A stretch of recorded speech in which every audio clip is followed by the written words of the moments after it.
Hello everyone! Welcome back to Grind and Shine podcast. Today we're in the sunny Munich and we're in Sweet Spot Cafe with owner Markus. Hi Markus. Hello. When did you first set up Sweet Spot Cafe and what's the inspiration? I set up Sweet Spot Cafe 5 months before COVID hit. So in September 2019 we opened our doors. We were off to a really good start and I thought, this is going well. And then over the weekend I listened to the Bavarian Prime Minister announcing a lockdown following the next Wednesday. So that was fun. Yeah. But we're still here almost 5 years later. We just opened a second shop where we're recording this. It's a little more quiet than the first one, so we can record a podcast here. And yeah, we've been around for 5 years now. Nice. And before setting up Sweet Spot, what were you doing before being a coffee shop owner? So I was a German teacher in London in 2009, 2010, and that's kind of where I got into coffee as well, because London back then had 5 or 6 good coffee shops, I think, and I stumbled into one of them. It was called Nude Expresso. I still go there every time I'm in London, and there was a really nice barista. She made me really good coffee, answered all of my stupid beginner questions. And that's how I got into it. Coffee didn't taste like coffee. I really enjoyed it. And I kind of wanted to do the same thing in Munich right away as soon as I got back. But then I decided to be reasonable, work in an ad agency for 6 years before finally taking the plunge and opening my own shop. Yeah. You set up Sweet Spot 5 months before COVID hit Munich. How was your experience like? Oh, well, at first, the first 5 months were really hard, but really rewarding. I was working probably 60, 70-hour weeks, like most people who start their own business do, but I didn't really feel tired, ever. And then I took a weekend off, and exactly that weekend kind of everything hit Munich. The case numbers exploded, and we had to go into lockdown. Yeah. And honestly, I panicked a little bit and felt really unfair. It felt like the thing that could have failed easily, but then started working really well, all of a sudden could fail again. Yeah. And it felt unfair and frustrating, but it also, on the other hand, it was really cool because it forced us to do things we otherwise wouldn't have done, like start an online shop, a coffee subscription, and things like that. Yeah. I was just stuck at home with nothing to do really, and figured out ways to keep the dream alive really. We cycled out orders all over Munich with pastries and bags of coffee for a few weeks. And the online shop is still running today, and it's a big part of what we do now. That's amazing. Thank you for sharing. Can you describe the beans you have in the shop for us? So we work with 3 new coffees every week. We buy them from some of the world's best roasters. Some of them you will have heard of, and some of them you may not have heard of. Some of them are really kind of niche roasters that we just stumbled upon somehow. Maybe someone brought samples. Thank you. Someone brought samples in. Maybe we met them somewhere at a coffee expo or something, really liked what they were doing and what they were about. Yeah. We usually buy one kind of easy balanced coffee every week, one kind of crazy out there coffee every week, and then one kind of fruity espresso every week.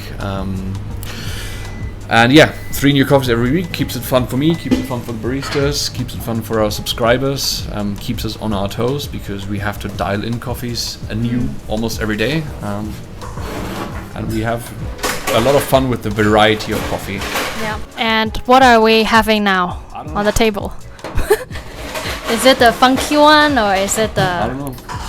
There's a kind of general rule here that when you brew a coffee for a colleague, you don't even tell them what it is. Yeah. Because if I tell you this is this roaster's coffee from this and that country, I kind of pre-calibrate what you're going to taste. True. So we usually just have coffee and then form an opinion and then maybe later reveal what it is if we can't guess it, which we can't always. Okay, let's try it. Wow, it's very fruity. It's definitely a washed coffee, I would say. Yeah, washed Ethiopian or something like that. Probably not an Ethiopian because we don't have Ethiopians yet this early in the season. Yeah. Probably Colombian, maybe. Oh, it's very nice. It's very clean. It's very fresh. I have no idea what it is, and I don't want to know yet, so we'll figure this out later. I want to... This is very... So you guys always do this? Yeah. Brew coffee for... This is what our baristas do all day, basically. One brews coffee and pours it for everybody else, and we just talk about it. And that makes sales conversations so much easier, because you're not just talking about what's on the bag and what you expect from this origin or this coffee. You form your own opinions. Yeah. And then in 5 minutes or so, Polly will tell us what this was. And then next time a customer asks, hey, how does that coffee taste? We can actually talk about it, you know. We can have an educated opinion on it. It's really nice. It may be the citrusy one you had. I think your colleague showed me just now. That's my guess. Okay, and so you first started the Sweet Spot in Old Town, the first shop, and you started the online business that is still running today. And then half a year ago, you set up this new shop down the street. What is something that surprised you the most? The opportunity surprised me. I kind of said no to opening a second shop because I just had a kid 11 months ago, so I'm a new dad. And I said, let's focus on family first and let's just make sure the first shop is running well. But then the previous tenants of this place, they are regulars at our shop, and they approached us and said, hey, we're moving out of this space. We think it would be a really good space for you guys. Do you want it? Yeah. And it was a coffee shop? No, here? It was, they sold like outdoor clothes, like camping stuff and equipment, like really high-end, well-curated, nice outdoor fashion things. Yeah. It would have been fun for you if you're about to go on a hike. That would have been a good spot for you. Where did they move to? Unfortunately, they only sell online now. Okay. They don't have a physical space anymore.